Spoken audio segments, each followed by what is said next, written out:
Good morning. I'm Allison Hahn, Program Manager for the Light Water Reactor Sustainability Program. We have 5 work scopes this year, so I'm going to begin with just an overview of the Light Water Reactor Sustainability Program, and then I'll go into each of the work scopes. At the end of my presentation, we have all of the technical leads standing by to answer any questions you might have. So to get started,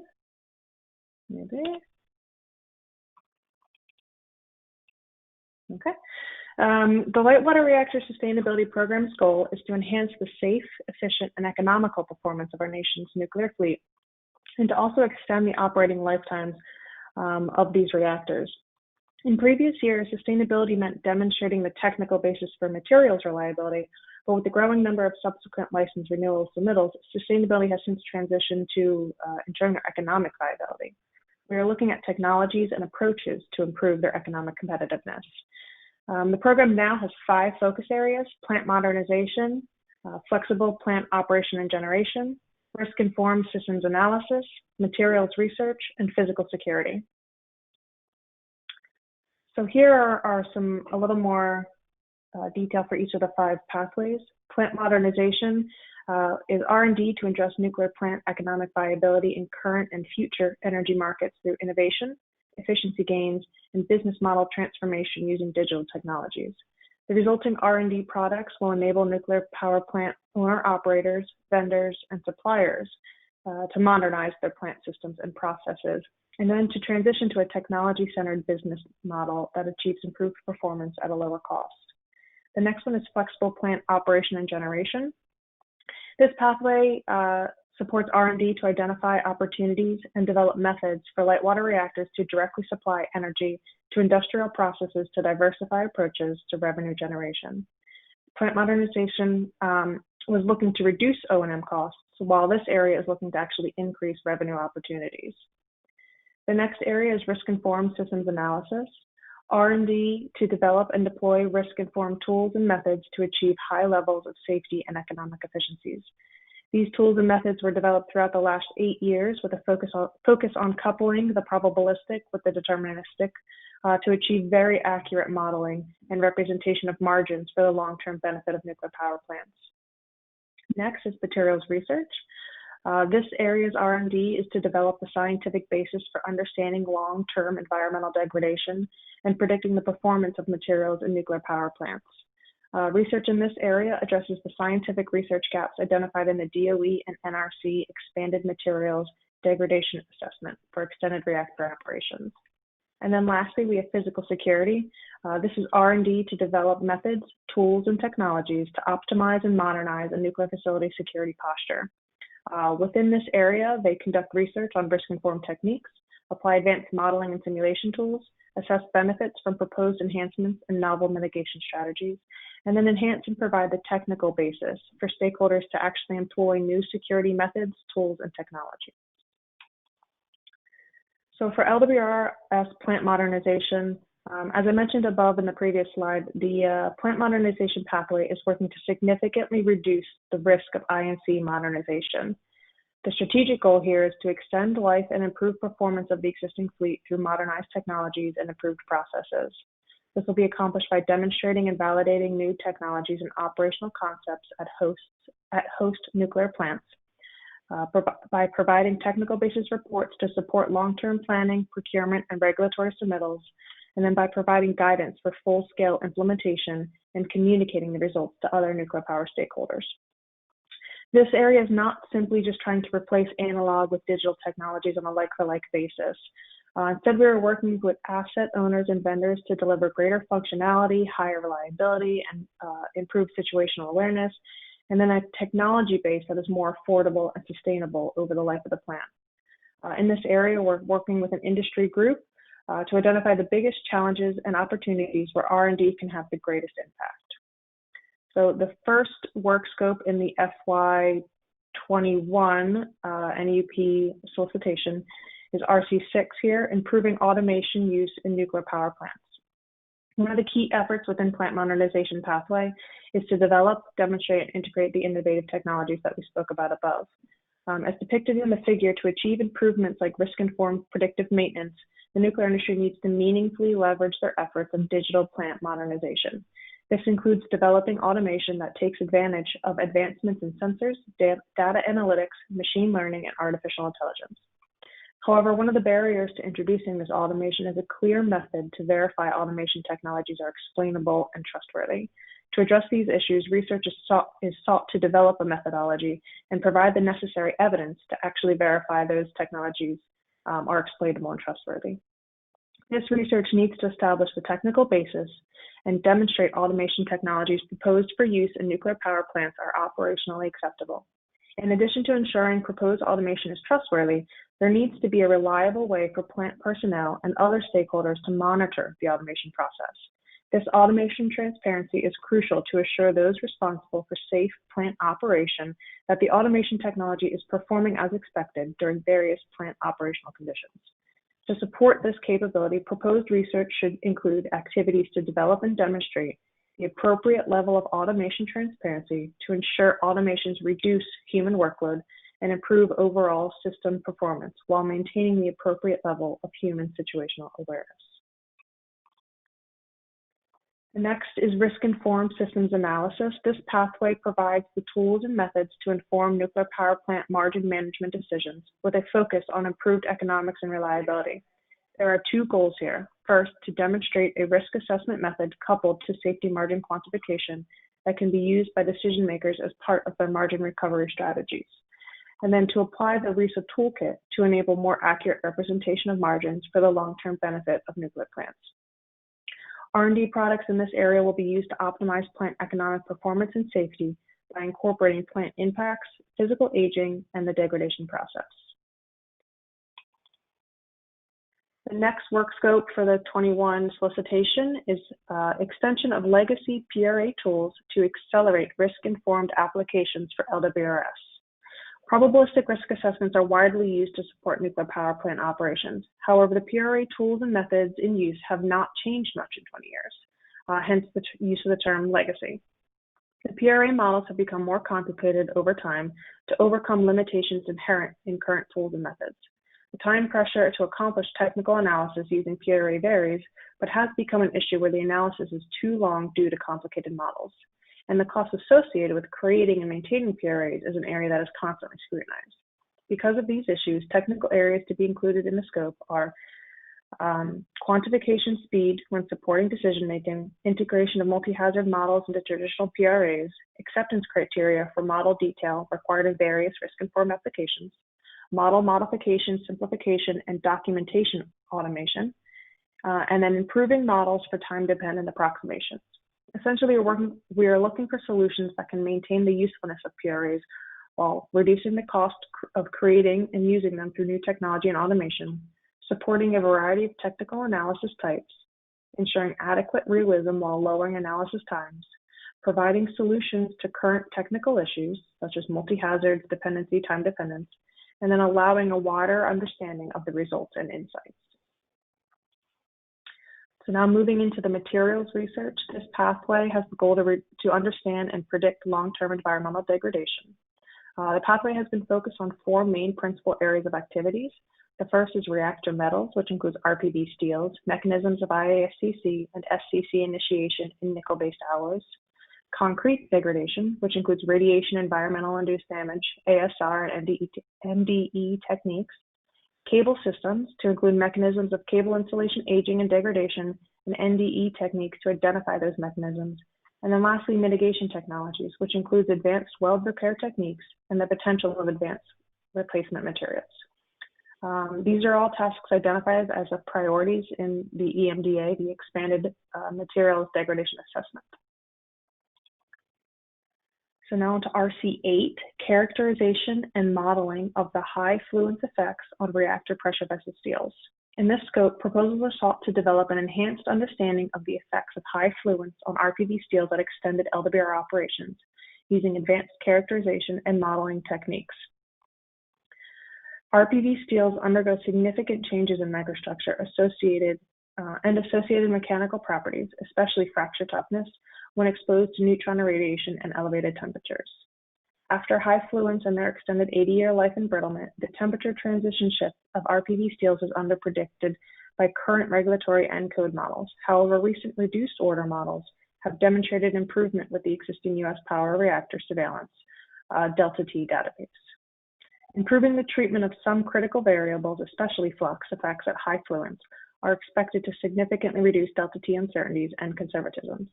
Refined multi-scale physics models emphasizing late blooming phases, precipitation thermokinetics, dislocation evolution, and structured property relations combined with machine learning are needed. Lastly, proposals should include effects of radiation, such as fluence and flux effects, and generation of models that could support life extension licensing. Collaboration with industrial partners, national laboratories, or the NSUF, the Nuclear Science User Facility Materials Library, for accessing RPV steels at different irradiation conditions is encouraged. Flexible plant operation and generation. The purpose of what we call the FPOG pathway is to diversify and increase the revenue of LWRs in the U.S. This pathway supports technical and economic assessments to raise the understanding of LWR owners, investors, utilities, industrial manufacturing, and transportation sector industries. It supports essential R&D required to enable LWR plants to dispatch both thermal and electrical energy for production of non-electrical products. The pathway itself is broken into 3 focus areas. Within the design and economics effort, we are producing investor-grade reports that will help introduce LWR owners to industries that can exploit the clean, affordable energy supplied by nuclear plants. Energy dispatch addresses reactor operator and other use case human factors and control systems R&D that are needed to dynamically extract and deliver thermal energy from a nuclear power plant for use by an industrial process. This research is needed to ensure thermal energy extraction can be performed smoothly and efficiently without impacting anticipated operating conditions. And then lastly, safety assessments.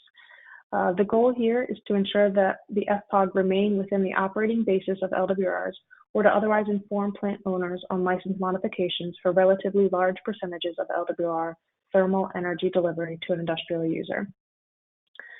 RC-9, development of thermal and electric power dispatch simulation tools. LWR's flexible plant operations and generation pathways is currently developing simulation capabilities to study the dispatch of thermal and electric power from PWRs and BWRs. BWRs introduce a high technical and safety challenge. While FPOG is working with simulators to extract and transfer thermal energy from pressurized water reactors, support under NUP can accelerate the development of simulators for boiling water reactors. This will help reduce the development schedule for FPOG demonstrations at boiling water reactors. Proposals that address methods for extracting 10 to 50% of the thermal energy from a generic or plant-specific BWR are sought. The main focus of the simulators will be on the interface between the boiling water reactor and the industrial thermal and electric power user, which may be simplified hydrogen, fertilizer, petrochemical, or steel production plants. Whereas the intent to help support FPOG operating strategies, PRA updates, and also possible licensing modification, the NUP projects are asked to leverage existing codes, such as the VERA code, that model flow patterns and reactor power rating. The last pathway for the LWRS program is physical security. The goal of the physical security pathway is to develop and demonstrate an industry-wide strategy of sustaining a long-term, optimized physical security regime that reduces costs and regulatory burden. This research will leverage advances in technology, such as advanced adversary-based risk-informed tools to reduce uncertainties in physical security models used for planning and decision-making. This research also aims to reduce conservatisms that affect current physical security postures. This effort will analyze the existing physical security regime and current best fleet practices.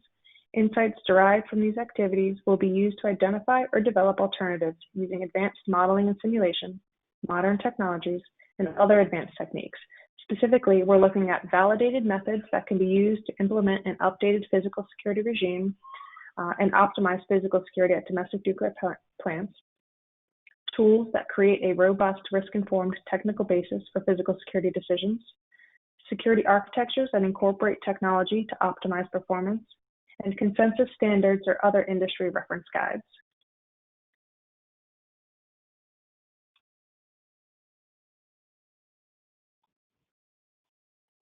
don't know what happened there. So for RC-10, evaluation of physical phenomena, data impact, and improvements. This is the first call for the LWRS physical security pathway in the NEP solicitation. Between 20 and 30% of all on-site personnel are related to the physical security. Modeling and simulation of physical security postures to risk inform and explore new security strategies and advanced technologies is critical to reducing staff while maintaining security effectiveness. Advances in human reliability models for physical security is a key aspect to security modeling and simulation to bring realism to models. This scope is focused on utilization of U.S. universities' work in human reliability coupled to the physical security applications. Proposals are sought for human reliability models that can be incorporated into force-on-force modeling tools and dynamic risk-informed modeling tools to support security decisions and enable security optimization, with a focus on performance of operators and security force under attack, post-attack recovery of plant without radiologic release, and realism to adversary and response force actions. So that is all I have for the LWRS program. Again, we have 5 scopes this year, and we have the technical points of contact for each scope available to answer any questions that you might have.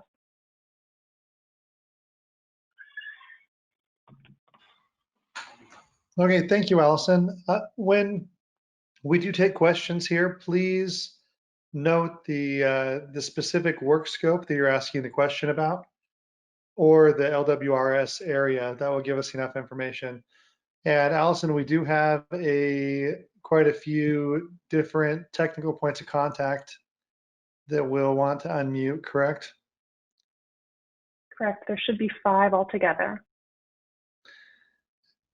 I have Curtis Smith, who I see. If the designated TPOCs can raise their hand in the GoToWebinar, that would make it a little bit faster for me to unmute you. Craig Primer, you'll have to unmute yourself as well.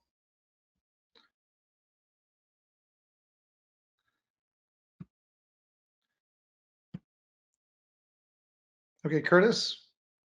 Yes. Mitch McCrory? Online. Okay, excellent. Craig, are you there? I Craig am. Primer? Okay. And help me with the other names, Allison. Sorry, I don't have It them should on the be top of my Michael head. Sokolov. Did you hear me? I didn't. You cut out a little bit. All right, Michael Sokolov should be 1. And then Tyler Westover is the other. Michael, I have you unmuted. Yes, I'm on. Thanks. And Tyler, you'll have to, now if you can mute yourselves while we're asking questions, then that will reduce the loop feedback. All right, let's get started with questions. And Michael, if you could mute your mic, that would be helpful. Okay, so Allison, I was just saying, it seems like your mic is the one that's feeding back. So if you could just keep it muted unless you're answering a question, that would be helpful. All right, Allison, let's start with the first question. Have the research pathways in LWRS been recently redefined? So we've added 2 pathways, the flexible plant operation and generation and physical security. Otherwise, they have not been redefined in recent years. About 3 years ago, we kind of what we call a pivot to focus on the economic competitiveness of the fleet rather than materials aging. So in that sense, yes, but not this year, no. For RC-6, is there an interest in proposals that focus on next-gen LWR designs, SMRs, et cetera, or is there a preference toward the current existing LWR fleet?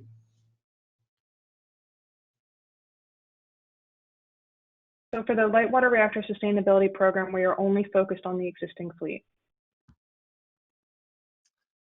There is an SMR program, RC-11, which focuses on those aspects. That was presented yesterday evening.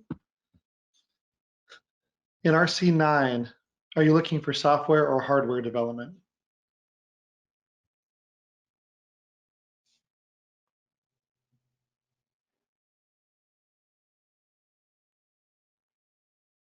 So here I'm going to ask Tyler to please answer that question.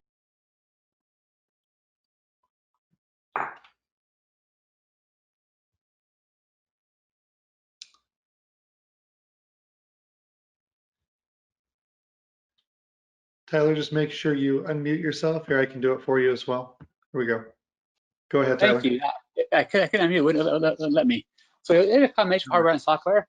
Primarily, the goal is simulation tools that can, especially simulation tools that can be used to predict the behavior of these nuclear power plants, coupled to hydrogen generation.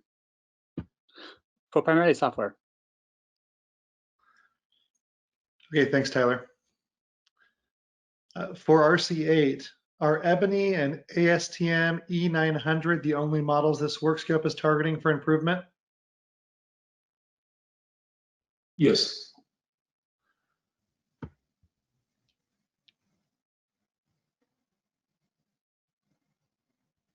All right. Is in the plant modernization area, is development of alternatives for gas-filled power monitoring detectors an area of interest?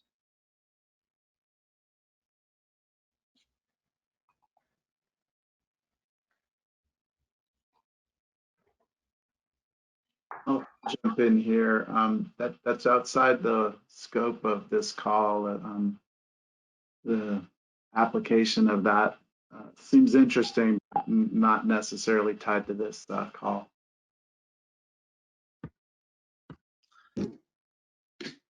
Okay.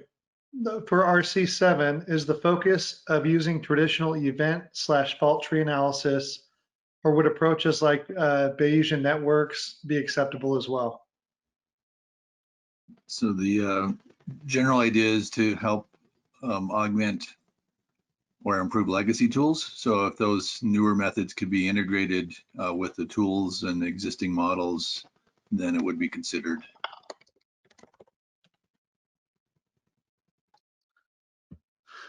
For RC6, are there specific reactor operations that are of interest? For example, should proposals focus on design basis accidents, startup/shutdowns, normal operations?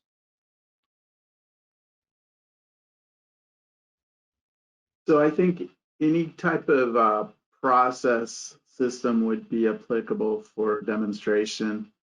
This would go across control system monitoring. I think it goes beyond that to include decision making. And so startup shutdowns, response to abnormal conditions would be applicable. In RC6, would testing platforms linking automation controllers to plant simulations be of interest? The focus is on the automation, trustworthiness, and transparency.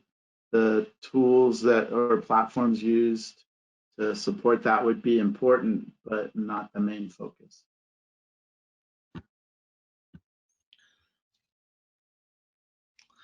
Are studies of interest that look at the resilience and economic value of existing LWRs?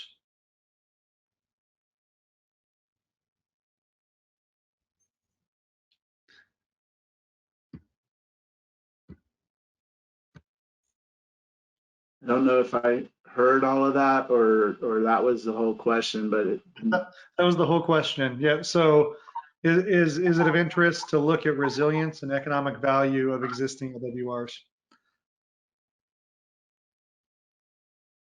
so I'm not quite sure what that's tied to. So perhaps whoever put that in would kind of clarify that. But specific to RC6, the economic usefulness of an approach would be important, but again, not the main focus. It's really looking at developing or transitioning classic trustworthiness that looks at resilience of data, the robustness of the data set from adversarial manipulation, things like that.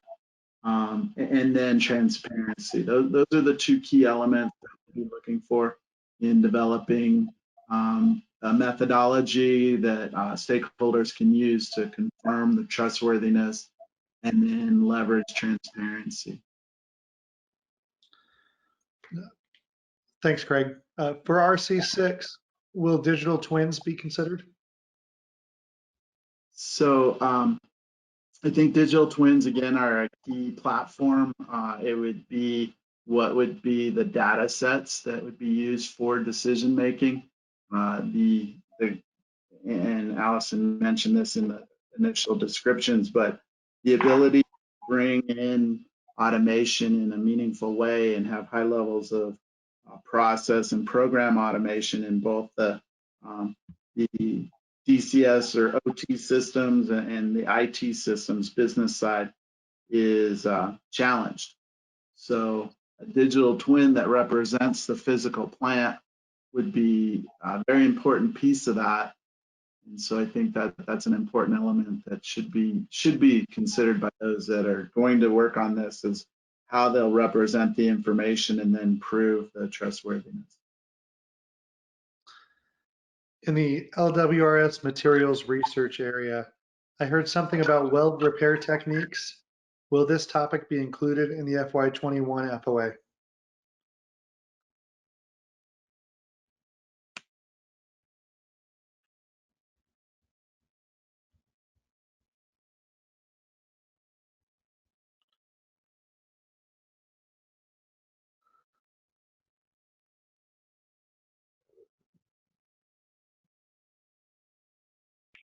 So I'll answer for Michael.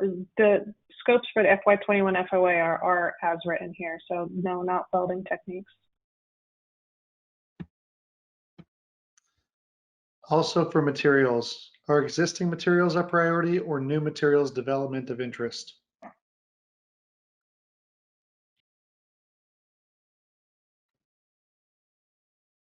For RPV stuff, we are looking at existing RPV materials in the current fleet. As far as advanced materials, we are looking for materials for replacements for various systems.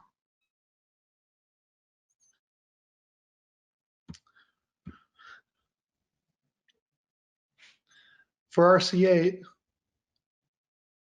which type of proposal is more preferable, an in-depth analysis of one aspect of radiation effects or a comprehensive analysis of all radiation effects using big data / machine learning techniques?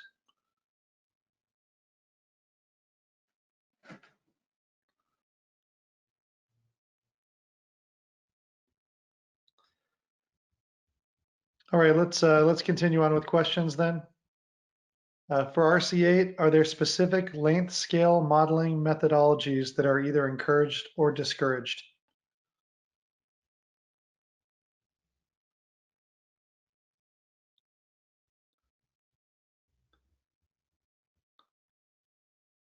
Michael, this is for the materials pathway. I thought it was RC9 materials. That's what. Could you please repeat? Yep. Are there specific length scale modeling methodologies that are either encouraged or discouraged? At this point, we're just looking at ways to improve current prediction models.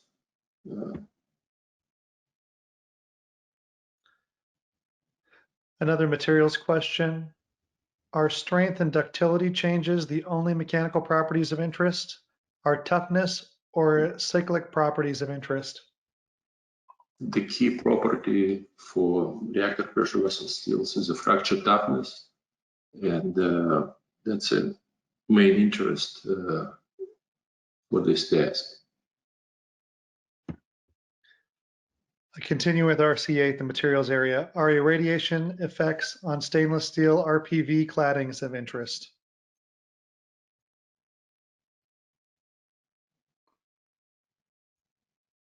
Not for this call. Michael, another question. Is there any specific RPV steel of interest? Will nickel alloy be considered?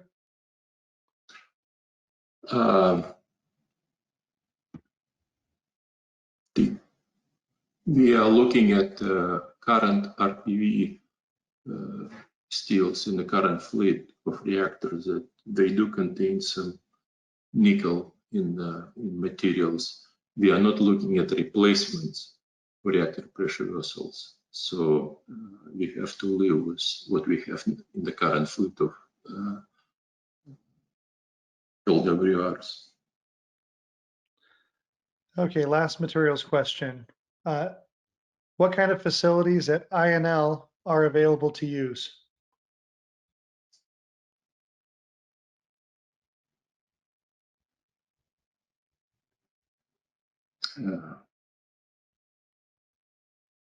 Well, we would encourage to use an SUF materials library for this, which does not include necessarily INL, also partners within an SUF, including other national laboratories and some other locations. If I could follow up on that as well, this solicitation is specifically for R&D support, not access to any of the facilities.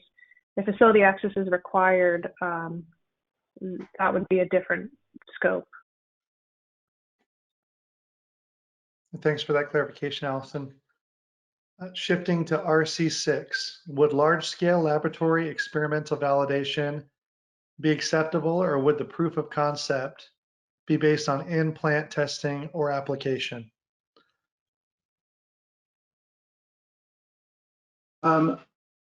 Without knowing the details of what the suggested scope is, it's a little hard for me to say one or the other. I think initially you're going to have to lay out the methodology and framework, depending on what type of data to validate that.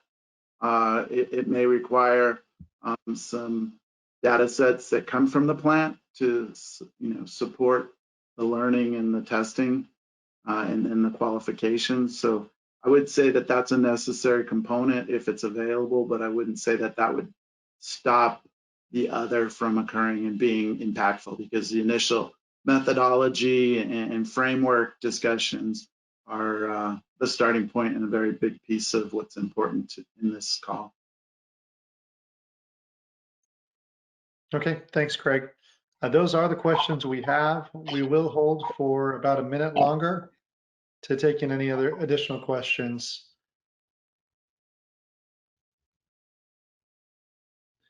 Craig, following on to the last question, is methodology development important too for AI or machine learning approaches to be used? Sorry, broke up just a bit. I'll repeat it. Is methodology development important too for AI machine learning approaches? I think,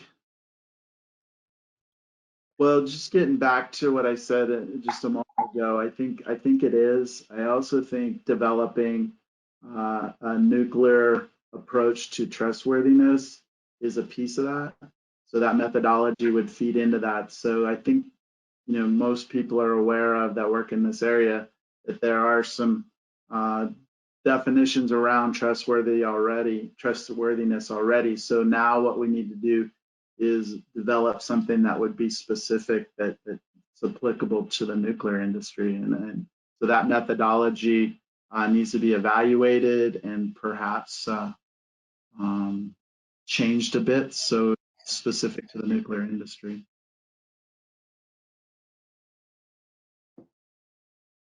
Okay, those are all the questions we have for the LWRS area. Thank you, Allison. Thank you for the group of TPOCs here that supported this presentation.